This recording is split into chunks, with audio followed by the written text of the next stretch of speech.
Good evening, folks. We've a wonderful evening's entertainment lined up for you.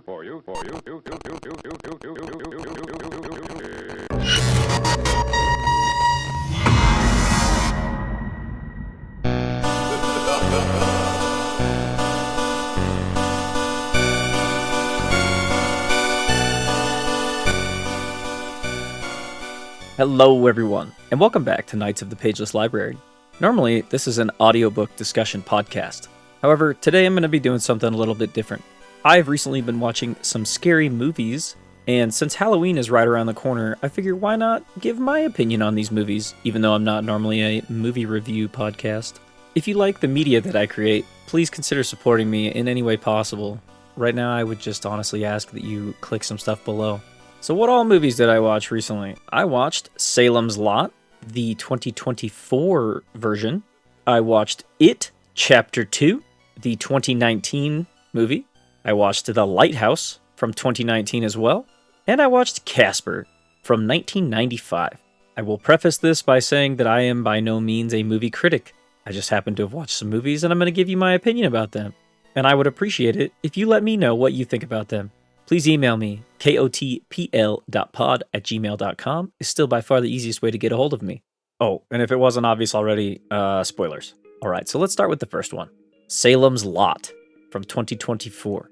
Salem's Lot is a supernatural horror movie based on the book originally written by Stephen King in 1975. And it was actually one of Stephen King's earlier novels. This movie was directed by Gary Doberman,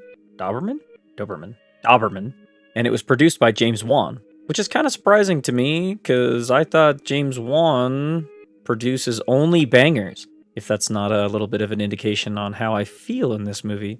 The cast is mostly comprised of what I would consider lesser-name actors, and honestly I think that helps this movie in a way.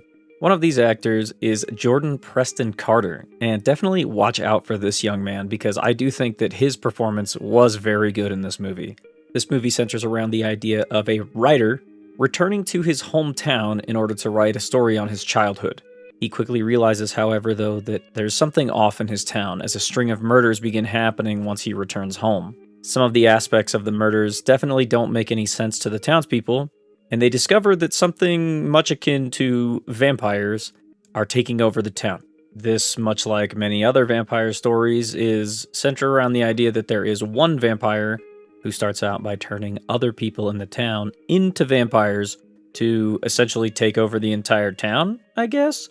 And then, I don't know, they're going to take over the world? I'm not really 100% sure what his plan is. This one old vampire shows up, and I don't even know exactly where he comes from. He shows up in a coffin, of course, and moves into the oldest house in town, of course, the oldest, creepiest house.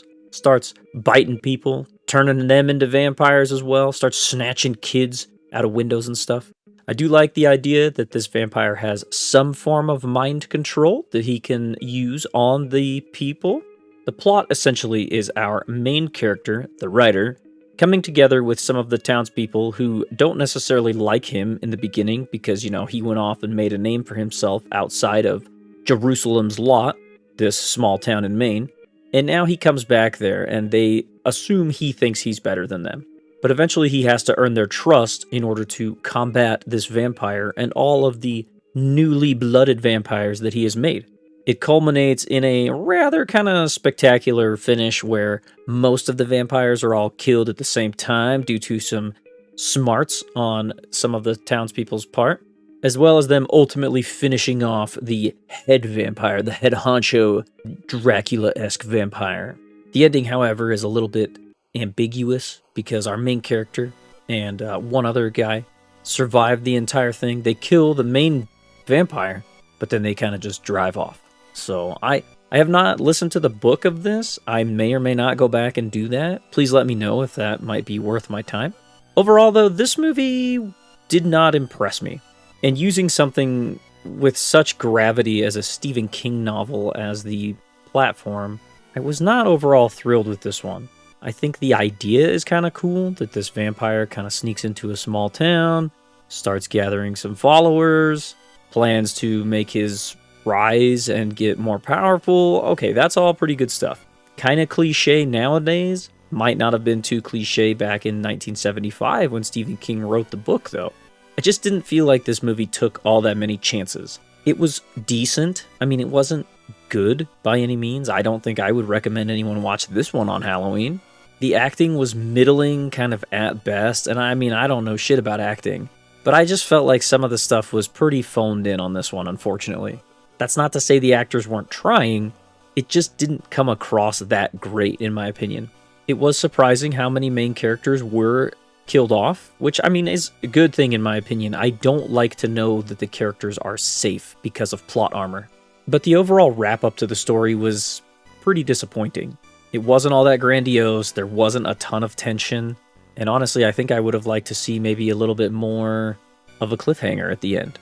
You know, maybe a vampire's arm shoots out from the back of a car that didn't open. You know, maybe this vampire slept through the whole thing at the drive-in, which I did like that. I liked that they had a drive-in in this town, and the vampires were all kind of hiding out in the trunks of the cars at this drive-in. That's clever. That I did like, you know, because it wouldn't have made sense if it's like, oh yeah, they all come to freaking Barlow, the head vampire's house, and they just chill in his basement. You know, he's just got coffins everywhere. There were a few things like that I did enjoy in this movie.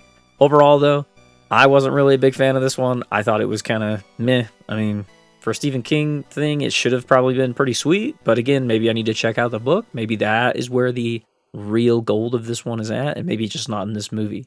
Or maybe I need to check out the 1979 version of this movie. Maybe that's one I can actually sink my teeth into. See what I did? Oh my god, that was a horrendous joke. I'm so sorry. Either way, this one does not get a recommendation from me. I'm going to give it a meh out of 7, and do with that what you will, but I don't recommend this one. So with that, let's move on to the next one. It Chapter 2.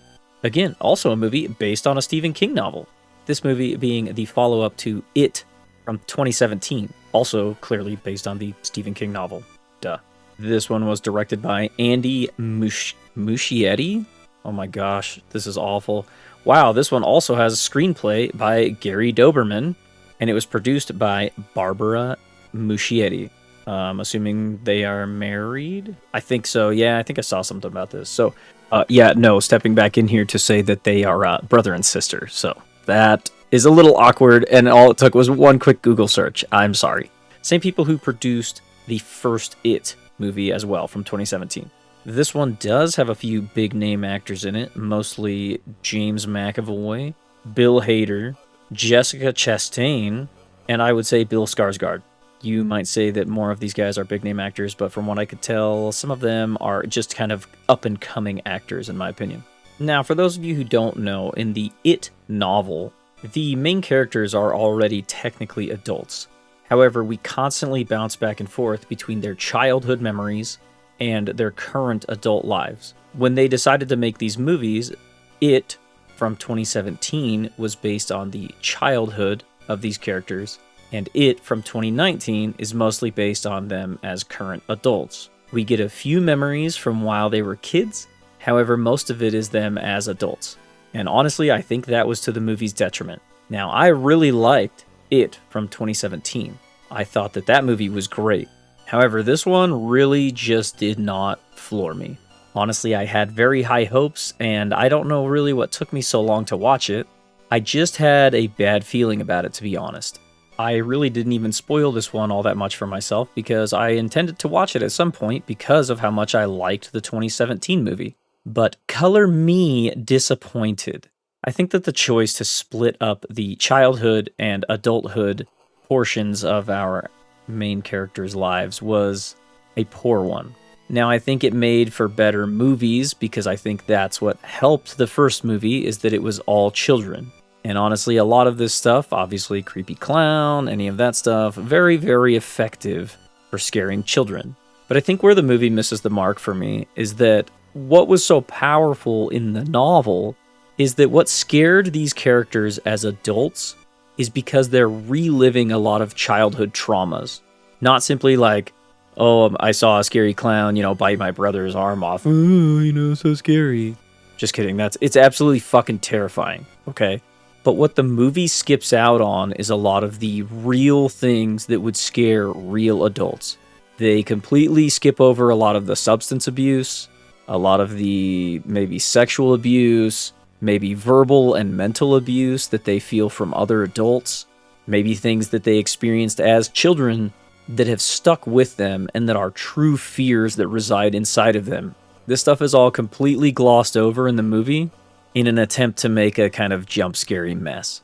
Now, yeah, there are some visuals in this movie that are truly disturbing, but it's also very riddled with honestly good and great and really bad CGI, unfortunately. I know I haven't talked too much about the actual overall plot of this one, but realistically, it's just the first movie retold again, but with them as adults. It skips over a lot of stuff that was in the novel, such as Beverly's psychotic husband tracking her down to Maine in order to see if she's cheating on him, and Bill's wife Audra also tracking him back down to Derry and being used as a puppet by Pennywise in order to catch him off guard. This is kind of what I'm talking about, that the movie left out a lot of these things that would have actually been powerful and scary to an adult, instead choosing to use jump scares and gore and things like that, and honestly not even to that great of an effect. The movie tries with Bill Hader to put a lot of humor in, but the humor felt incredibly forced and incredibly cringy in my opinion, which is very unfortunate because I think Bill Hader was actually a good choice for Richie Tozier as an adult. I just thought that the writing was honestly very, very weird in that instance. I do not think that James McAvoy was a good choice as Bill as an adult, which is really unfortunate because James McAvoy is honestly one of my favorite actors.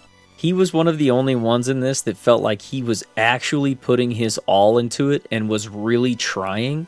And it honestly just kind of fell flat because everything else around him did not seem up to his level. I think that Bill Skarsgård was also wasted in this. He was one of the biggest shining lights in the first movie. His acting was superior as Pennywise. And in this movie, most of his actual terrifying acting as Pennywise, it was taken away and it was replaced with unfortunate CGI. Something that's all too common these days, that they opt to use cheap CGI instead of using practical effects and the actor's actual ability to perform. Bill Skarsgård did a great job using his creepy eye movements, his weird mouth thing that he did. That's all stuff that made Pennywise actually terrifying in the first movie, and honestly, all of it just really falls flat in this one. The choice at the end, too, to have Pennywise be like a clown head stuck on like a spider's body at the end of the film was honestly one of the weirdest choices I've ever seen. Instead of opting for the actual monster spider, which the Deadlights or Pennywise was supposed to be, this leaving the clown's head on it, and also choosing to completely skip out on the ritual of Chud, which is what ended it all in the novel, was also kind of honestly a punk move in my opinion. Showing the Deadlights in a few ways that they actually oriented the Deadlights into the story was kind of cool. But honestly, at the end, it really just kind of left me feeling pretty disappointed, which is a bummer because I really liked the first movie and I really liked the novel, so this one really, really was a letdown for me. And I'm going to give this one a disappointment out of 40. Take that for what you will. I think you could skip this one. Definitely go watch the first one though, and definitely go listen to the book. Those will for sure be worth your time.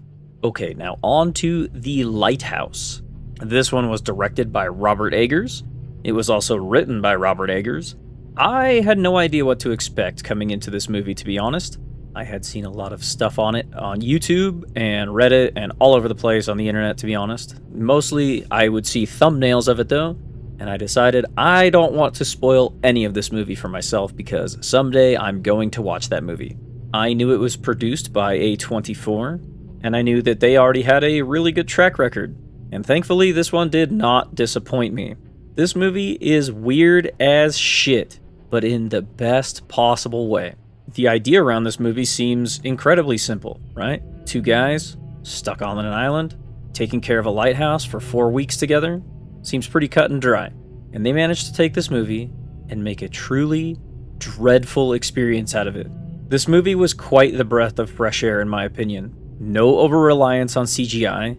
Honestly, the choice to film the entire thing in black and white worked so well. I don't even know how to describe it, and I don't even know why it worked so well.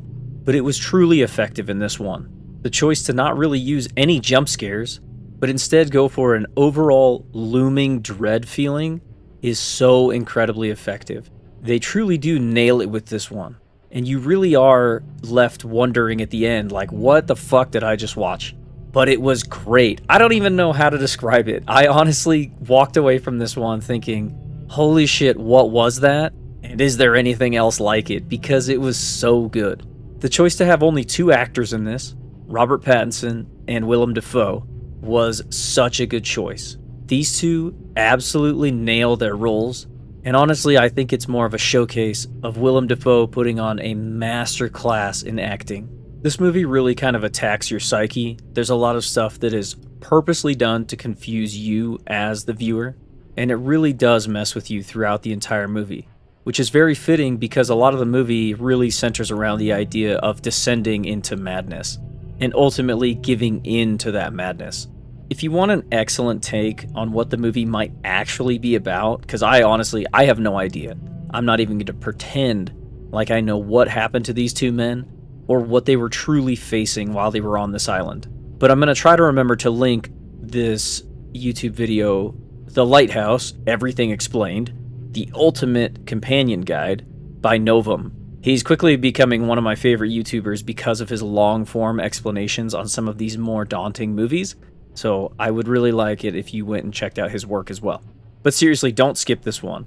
If you scroll past it every once in a while because you think, it's black and white, it's probably, hipster, stupid movie, do not let that fool you. This one is definitely worth a watch, and I honestly don't want to spoil a ton of it. Not that I'm not going to do it justice even if I did spoil it, but this one is definitely worth your time. There was a slight inner dread in this movie for me, personally, because I have actually been to a lighthouse that is on a secluded island. I had to help decommission this lighthouse, as well as put up a new light fixture on the island. And honestly, we almost were stuck on the island because of fog that had rolled in. So I have a kind of a personal attachment to this movie, as weird as that might sound. This one definitely hit me right in the feels. It might not hit everybody that way. It's going to hit you somewhere, and you're going to feel weird, but it's going to be excellent. I promise. Definitely go check this one out. I'm going to go ahead and score this one 100 Fresnel lenses out of 100. It's that good. I honestly think this one is top-notch. Okay, now on to the last entry in my short little list here, Casper from 1995. I recently rewatched this movie for the first time in a long time, and I watched it with my kids. And honestly, there's some weird connections going on here because I did not mean to do this. So this movie is connected to Salem's Lot, simply because one of the main actors in this is Bill Pullman, and the main actor in Salem's Lot was Lewis Pullman, who is Bill Pullman's son. So that's weird, and I honestly did not even mean to do that. It's also weird that the screenwriter of Salem's Lot was also involved in the making of It Chapter 2. Anyways, it's also spooky that it's all connected, and I didn't even mean to. Honestly, I've just been picking random movies that I hadn't seen in a long time and forcing myself to sit down and watch them to make sure my attention span doesn't wither away to absolutely nothing. But so Casper from 1995 was directed by Brad Sieberling.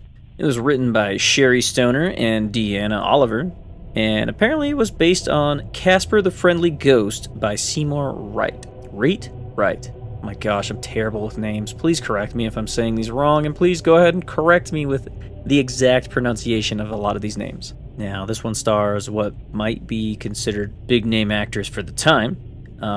This one stars Malachi Pearson. I don't think he was very properly credited for this one, but he is the voice of Casper while he is a ghost. Christina Ricci, Bill Pullman, Kathy Moriarty, Eric Idle, and I don't think this Wikipedia article that I'm using as for some of this stuff doesn't include Devon Sawa. He is Casper once he actually becomes a boy again. Spoiler alert, he gets to come back to life for a little bit. This movie is definitely worth your time. It's worth your time, especially if you haven't seen it in a long time. I'm just going to go ahead and come out and say that.